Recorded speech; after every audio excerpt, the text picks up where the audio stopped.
the Suns. What's up, everyone? I'm Kevin Zimmerman. This is Kellen Olson. We're the Empire of the Suns podcast and ArizonaSports.com editors. Suns start their season Wednesday night against the Dallas Mavericks. Devin Booker apparently is good to go.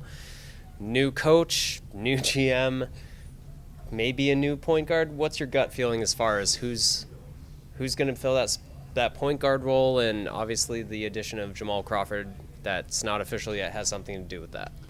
I think we're going to see Isaiah Canaan. He has over 200 games of NBA experience. Ellie Okobo and D'Anthony Melton were recently second-round picks in the NBA draft, and it's not like either of them really took the opportunity for minutes with the preseason and really proved a point.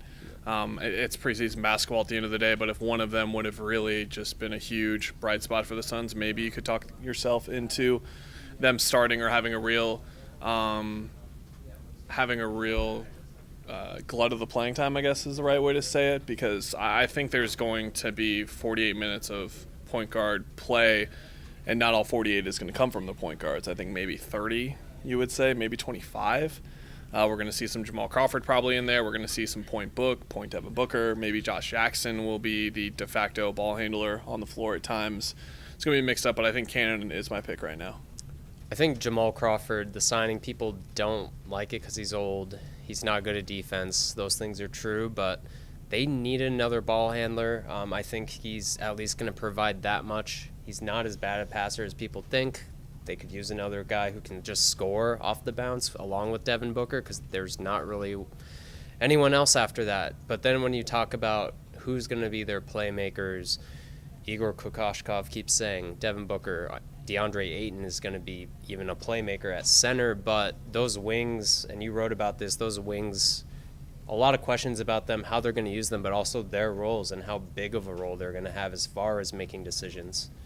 Yeah, so when the offense is really flowing and going together, it's going to be on guys like Josh Jackson, and obviously if you're familiar with how he was pre-draft and at Kansas, he was a really good playmaker at Kansas, and that was something we didn't really see in his rookie year.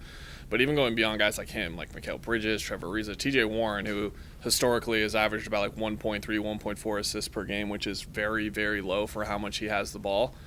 Guys like that are going to have to make plays, and it's going to be interesting to see, even if the offense is flowing and even if it's working, when that play needs to be made, when the result is there, is the play going to be a net positive at the end? Because we know when Devin Booker has it, we know when DeAndre Ayton has it in those spots, they're going to be okay. But what about those guys? And I think that's really going to swing the Suns season one way or the other.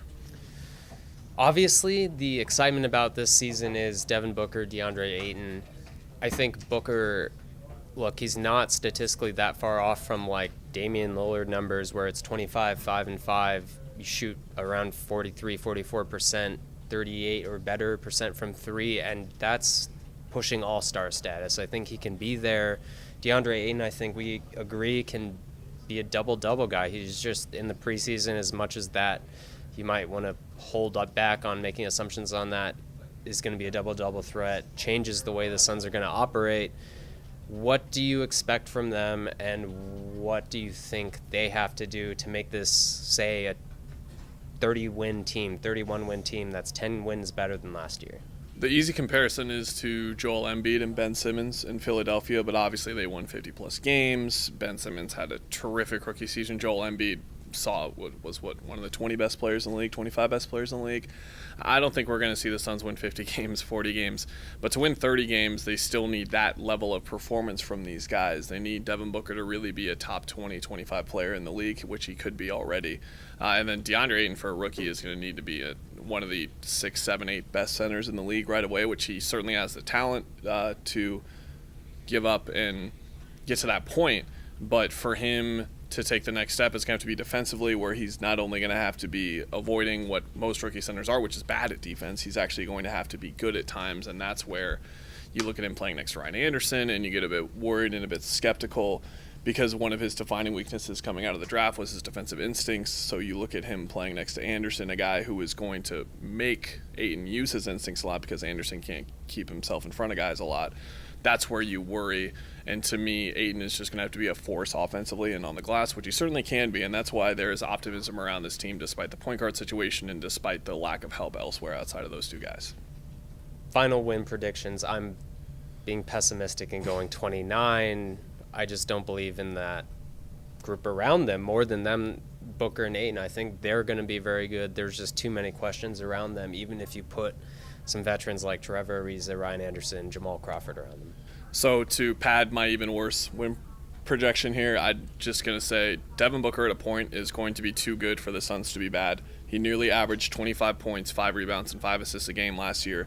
The only guys who have averaged 25, 5, and 5 when they were under the age of 25 are Tracy McGrady, LeBron James, and Dwayne Wade, and that's in the past 15 years. And nearly all of their teams won 40 to 45 games. And Booker is nearly at that point already, and he's 22 the day before Halloween. So there's a level of his play that's going to get there to the point where the Suns are going to win at least 35 games because he's that good. Is that this year, though? I don't think so. A full year of Ayton, a full year of Kokoshkov's system, a full year of having a legitimate point guard rotation, and I think the improvement that they want to see this season from a 21-win team to a 35-win team is next year. I think they win 26, 27. I'm in them at 27 right now, and then I think the year after they add a name in free agency, for example, a point guard perhaps. Now you're looking at like 40 wins next year and a real chance to make the playoffs. Suns have Ayton playing against Luka Doncic to open the season. There's going to be a lot more storylines, of course. Check us out on ArizonaSports.com, Empire of the Suns podcast, Twitter, wherever. 98.7 FM, Arizona's sports station.